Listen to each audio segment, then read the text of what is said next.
Okay, short film about quick start gardening. We're going to talk about onions and carrots, which we can grow together because onions and carrots protect each other. Onions protect carrots from carrot fly. Carrots protect onions from carrot fly by the smells of both. Here we've got horseshoe beds. So if you know about raised beds, if you don't know about raised beds are beds with paths in between, wide enough that you can reach the middle without stepping on the soil. So stop walking on the soil, stop compacting it, which means we don't dig it anymore and we get healthier soil. And they're raised because we heavily mulch them to stimulate soil life and feed the soil life, which means that we get healthy living soil, we get healthy living vegetables, and we don't weed and we don't water, so you can do loads of vegetable growing with very little effort. Okay, the keyhole bed is a raised bed which has been twisted round into a circle like a horseshoe. Here's another one with a hole in the middle. So my raised beds are 180 wide and I've got a 60cm keyhole in the middle to work from. There's the children sat in the middle of one. So that's 180 plus 180 is 360, plus 60 in the middle is 420. So when you draw your keyhole bed, my keyhole beds are 420 wide, which means my piece of string needs to be 2 meters 10.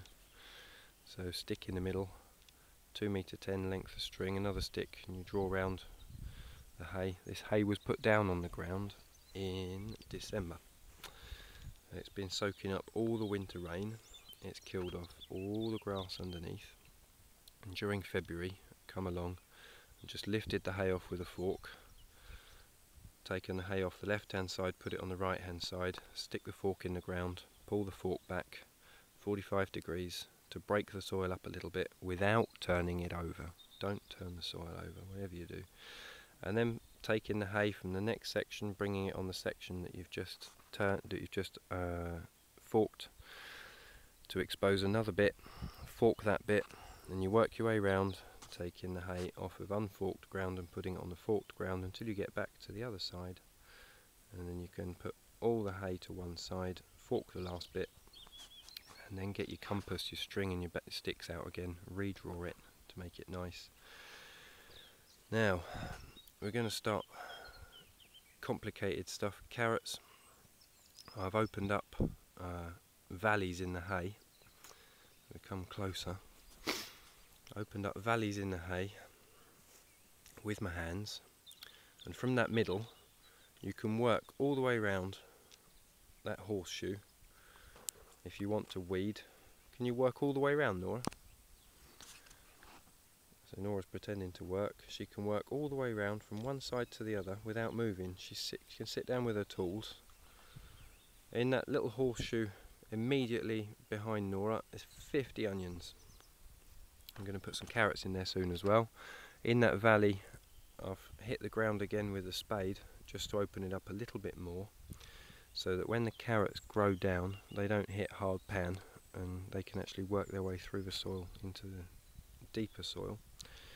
And I've just done that only where I'm going to plant the carrots. Around the edge I've done little half circles, opened up arcs. You sit down on your knees and you reach to the left as far as you can, and you reach to the right as far as you can, and you draw an arc and then hit the soil with the spade a little bit to open it up, and then I've filled that with topsoil.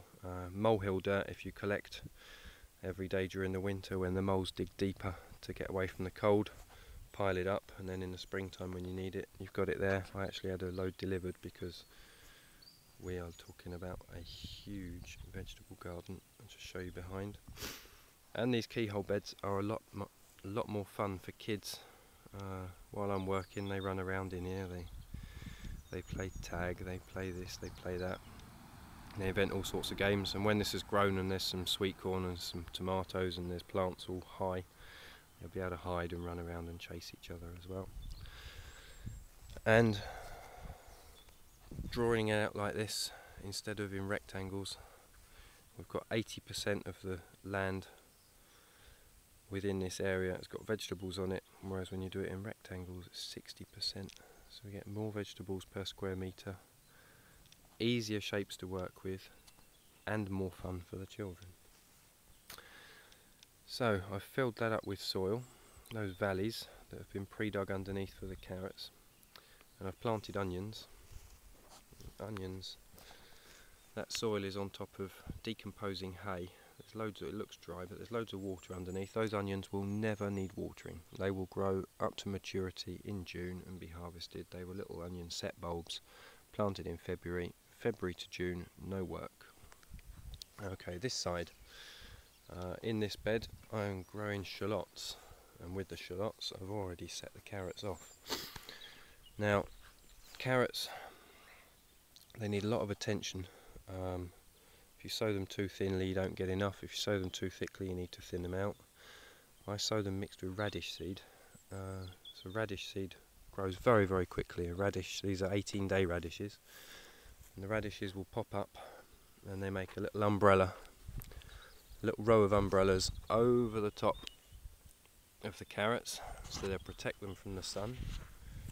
And every morning when the dew forms, curious thing about dew is that on bare soil dew will not form and collect. It only collects on the cold vegetable matter. The soil is still hot from the day before.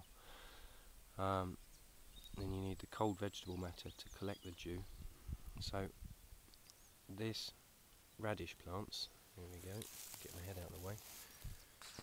These radish plants here, there they are. They are little water collectors. They've been up for about a week, and if we look down behind them, can you see that little carrot plants hiding in there? And there's some more, and the carrots are up as well. There's the carrots, there's the radish, and in amongst that is dandelion. The only weed in any of these beds that we've put in this year, we've put in 15 horseshoe beds in December, each one 4 meters 20 wide in diameter. They've all got dandelion coming up. Why is dandelion coming up? Dandelion is coming up because the soil is still very hard underneath. This is a new garden, and the dandelion will help us break the soil. It's got long deep tap roots, break the soil up and help us to get the soil nice and loose. So we're not going to pull them out, we're going to leave them, but we're not going to let them flower. Once they start making flowers, we'll start pulling them up. But it's not going to make a lot of difference, because as you can see all around, see all those yellow spots, that's more dandelion flowers. We've got an added advantage. If anybody eats dandelion, dandelion's a pretty good salad crop. The thing to know about dandelion as a salad crop is, once the bud of the flower is formed in the middle of the plant, it's no good anymore, it's very bitter.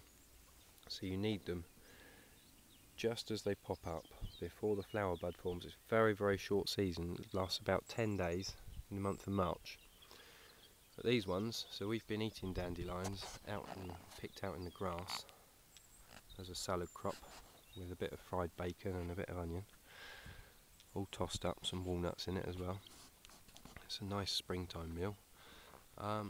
Here, if you look, we have got dandelions coming up in the bed with no flower buds. So we got another 10 days dandelion crop. So it's just all good. And I've covered all this as well with bracken. Bracken is a great mulch. If you look at the bracken, that's last year's bracken. Just go and rip it out the ground. Put gloves on, because otherwise it'll rip your hands to shreds. It lets the light through, and so that is keeping that covered up from the sun, protected from the wind. We only need to pull the bracken away and have a look, and there's more radishes and carrots and dandelion all growing in there, and the shallots. And I'm not doing any work. I'm coming here once a week. I come here once a week and I make the system a bit better every week. I plant and I sow. I've got no buildings. I've got no water catchment.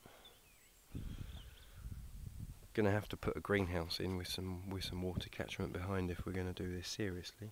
But for the moment, we're doing this with no water whatsoever. I have to say we are living in a very wet region. But we've had now 5 days with no rain. This soil is still moist. And these plants are looking very healthy. And these dandelions are delicious. Another 10 days we'll be eating the radishes. We'll pull the radishes out and then the carrots will take over their place. That bracken will decompose and disappear. No need to take it away. The carrots will pop up through it and everything's running on its own. That is easy gardening. I'll make another film about another bed and another set of plants next week.